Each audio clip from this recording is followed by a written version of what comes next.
to get a 7-match card. And just to give my quick thoughts on the tag team titles, I think it's Isla Dawn and Alba Fire defending against Jade Cargill and Bianca Belair. And then it's DIY defending their tag titles against Jacob Fatu and Tama Tonga. And I would honestly assume that both tag team titles change. One, because they're not in Scotland anymore, so I doubt they care about Isla Dawn and Alba Fire. Probably just want to get those back on Jade and Bianca. And then I don't really see any reason to pin Jacob Fatu or Tama Tonga right now. If they're going to win the tag team titles, it would make sense to win them off DIY instead of the heel team of Theory and Waller. So it seems like they kind of just gave DIY this transitional run to get the belts onto Fatu and Tama Tonga. And I mean, how funny is it that WWE are kind of already having buyer's remorse with Tonga Loa, and they kind of already know he sucks, so they just want to keep him out of the ring as much as possible. I mean, it's absolutely hilarious. One of my favorite characters on WWE television right now, wearing his eye patch, just an incredible wrestler overall, really. But I would honestly expect both of those titles to change unless they do some type of DQ finish for both, or I could see for both with maybe like Kevin Owens and Randy Orton coming back and distracting the Bloodline tag team, and then some type of weird finish with the women's tag team title. I could see that as well, just if they don't want to change the titles on television. But I would say most likely both titles change. But moving on to the actual SummerSlam card, I'll start off with probably the most anticipated match for me, and that's going to be CM Punk versus Drew McIntyre with Seth Rollins as a special guest referee. I don't really have any use for the special referee stipulation in this match. I get that they want to add Rollins onto the card, and this is probably going to enable him to turn heel eventually because they've got a decent amount of faces right now, especially on the Raw side. I would think that either Punk can lose and Rollins can cost him in some sort, and then they can move into a feud, or Drew can just beat Punk straight up. I don't really see the upside in having Punk win this match. It would be a whole lot of build-up for really nothing. Not nothing, but it would be a whole lot of build-up just for the feud to culminate and end at SummerSlam with one match. And what would even be the point of Rollins getting involved in this? He doesn't really have any beef with Drew besides Drew beating him for the title at Mania and then losing it obviously to Priest after the cash-in. And so mainly Rollins' beef is with Punk here. I don't really see the upside of having Punk just beat Drew and Rollins just count the 3. It doesn't really make sense to me. And I feel like you kind of need to heat Drew up some more. I mean, obviously he's going to stay over with how good he is in the ring and how good he is on the mic. His character work, his Twitter game. I mean, I know not a huge audience is on Twitter, but that does equate to some value that he has with like his connection with the fans and everything. But I don't see why you'd want to pin him now. He's taken some losses recently. He had and granted, all these losses are protected really, but he's just continued to look like an absolute loser, and he's still over and everything, but like the whole WrestleMania thing when he lost the title, he got cashed in on, Punk cost him, and then the world title match against Priest, Punk cost him again, and then he cashes in his Money in the Bank briefcase, and then Punk costs him again. I mean, if he loses to Punk here, he just looks like an absolute loser. I don't really see the point in having him lose to Punk. You could have them have another match if he wins. You can turn it into a triple threat down the line. If Rollins costs Punk, you can splinter them off, and Drew can go after something else, and Punk and Rollins can go into a feud. I just don't really see the point of having Punk win here, and then like Rollins raises his hand and then pedigrees, what is this, 2016, and then hits a curb stomp on him or something, or a buckle bomb, puts him on the shelf for another 6 months. I just don't really see the upside in that. I think you could get to that with having Drew win. Plus, I mean, we always have to factor in with Punk now his ability to stay healthy and actually be able to compete in matches consistently for these storylines. I mean, that's the part people don't want to say. They just want to, pray that he's healthy. But I mean, at the end of the day, this guy, he's an older guy, and he hasn't been able to prove that he's been able to stay healthy in either company he's been in the past few years. So I do think it's part of the equation that you factor in his ability to stay healthy for these feuds and these matches. So I really don't see the point in having CM Punk beat Drew. Maybe you can have him beat him in a rematch at like Bad Blood or something, or whatever pay-per-view they want to run it back at. But for me, I would not even consider Punk winning if I was booking. I think that Drew definitely needs to win this on the big stage to help recover from these past few months that he's had with his booking and his losses. And then I guess I'll pivot to the Raw World Heavyweight Championship match. We have Damian Priest, the champion, defending against Gunther. And obviously Gunther coming into this, I don't think he's had a match since he won the King of the Ring final, which, you know, everybody was clamoring, saying, oh my God, they're going to run this back with Randy Orton. The storytelling is crazy. It's so good. And obviously it was dropped because that clearly was not the intended finish. I mean, people were just trying to, come on, guys. Like, we don't have to say everything is some Easter egg that Papa H has laid for us. I mean, come on. But Priest, I think, has done a decent job with the championship and the roles he's been given. I just don't think the booking has really helped him out here. Like, this title is already having a tough time for me reaching that world title level. It doesn't feel like a world title. They only created it because Roman would not drop the other titles, and so they said, oh well, the other show needs a title, let's give it to Rollins. And you know, he had good matches with it, but at the end of the day, it is the less important title. And I think that that's continued with Priest because of the booking. I mean, he hasn't been able to beat anybody clean. He had to have help to beat Jey Uso, he had to have help to beat Drew McIntyre, and then obviously the triple threat at Money in the Bank, what ultimately became the triple threat at Money in the Bank, he had help from CM Punk after the cash-in. And the story there, I think that they're going with, is that Priest is not wanting this help, but he's getting it anyway. Obviously, Finn helped him at the in the Jey Uso match, but he wasn't aware of it. And then CM Punk helped him in both of his other world title matches accidentally. It was more so to help or cost Drew, but still, it's no clean wins, and he has felt like a background character in the entire Judgment Day story. The whole story makes it seem like it's much more about Rhea and Dom and Liv, and that's another problem I have with that story, is that it's not about the world title for them. It's about who wants to fuck Dom, and I don't care about that. But at the end of the day, I think his matches have been decent. They haven't been anywhere close to Cody Rhodes' matches, in my opinion. And ultimately, I do think they need to get this title on someone who is seen at a higher level than Damian Priest. And I do think Gunther is the guy who can bring some prestige to this title and potentially elevate it. You know, it's the guy who holds the title, or the woman who holds the title, that elevates and makes the title, not the other way around.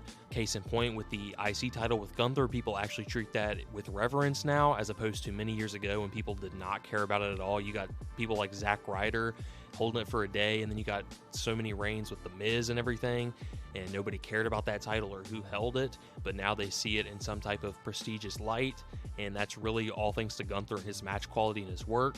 And he's a great promo. You can see him as a world champion, and I think that people will actually be able to legitimately debate who is the better world champion between Gunther and Cody, as opposed to people who just say things on Twitter for likes that say Damian Priest's world title reign has been better than Cody's, which is not even close to being comparable.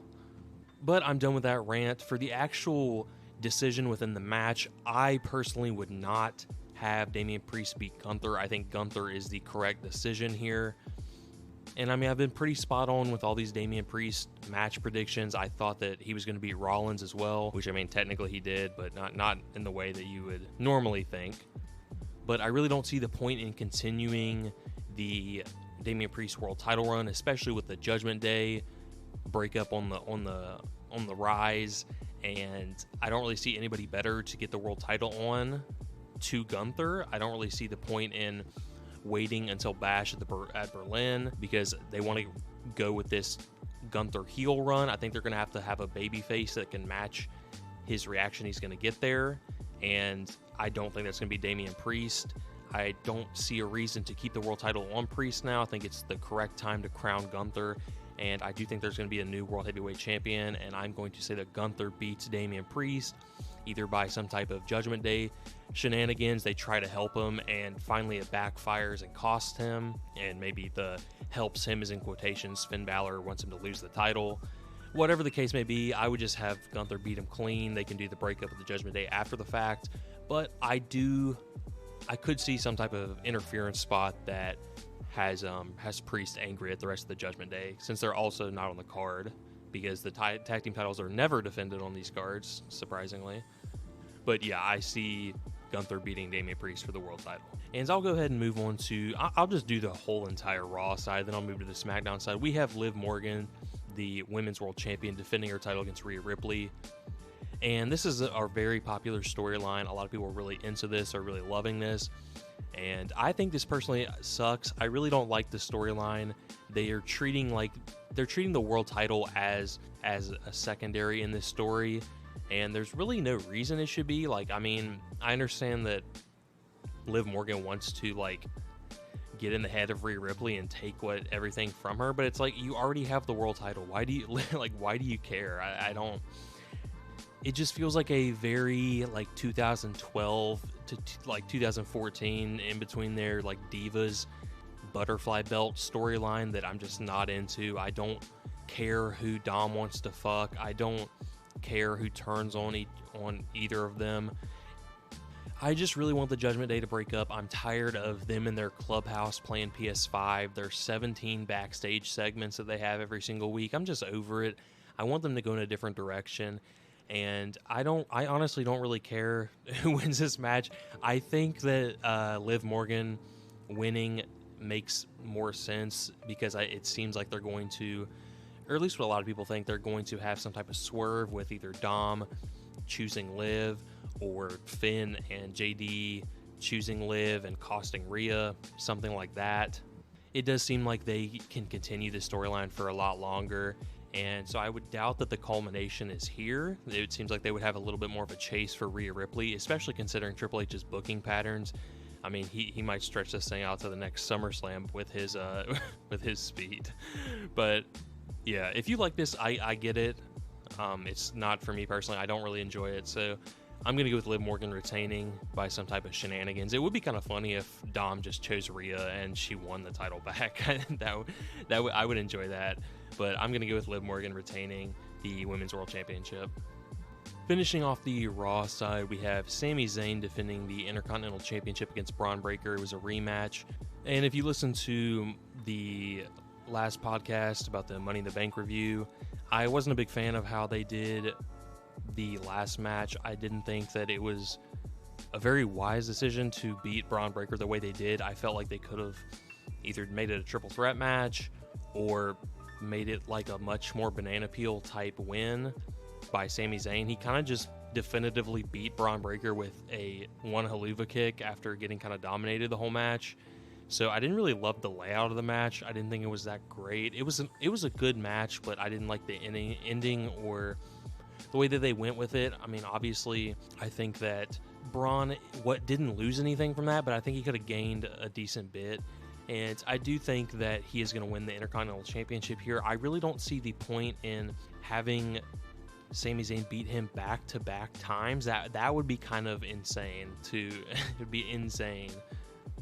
I think that would be a truly, like, just weird booking decision. Like, they could have added Ilya Dragunov to this match to make it a triple threat and have him take the pin if they wanted to avoid pinning Breaker twice. I don't really see any reason as to why Braun Breaker would not win this match. Sami Zayn has had a good run with the Intercontinental Championship.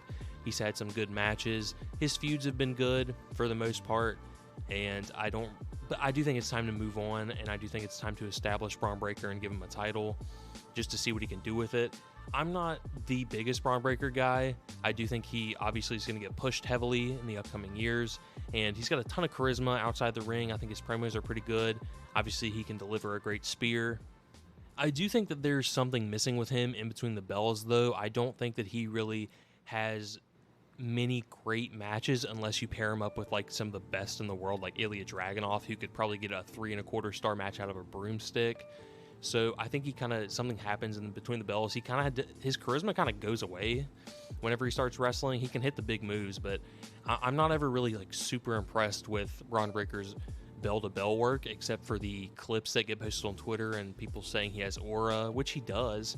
But I do think that there needs to be more improvement between the belts before he becomes like a tippy top guy. I do think that giving him this Intercontinental title can help establish that, and I'm going to say that Braun Breaker wins the Intercontinental Championship off Sami Zayn. On the SmackDown side, we're going to be starting off with WWE Women's Championship match, Bayley versus Nia Jax. And there's definitely a lot of different angles you can go into this match with. I don't think anybody would argue that Bayley's title run has been not very good, honestly. She's had some okay matches, but she really hasn't had any good feuds, and her storylines haven't really been great. But I think that's mainly, I mean, that's a big booking issue, but I also think that's a big Bayley as a face issue. I don't really think she's very interesting outside of actual matches, and let's be honest, she's getting older.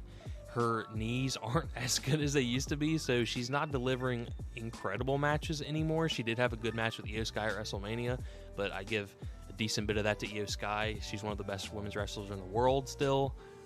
But overall, I do think you have to consider this run not very successful. I think that's a more general issue with Triple H's booking, is that, and not that Vince was good at this either. He definitely was not. But I think compared to his booking in the men's division, this is the women's. I think the women's and the tag team division are both. He doesn't really care. It doesn't seem like to me, from storyline perspective. And then when he does care is the Liv and Rhea stuff, and I don't like that kind of storyline.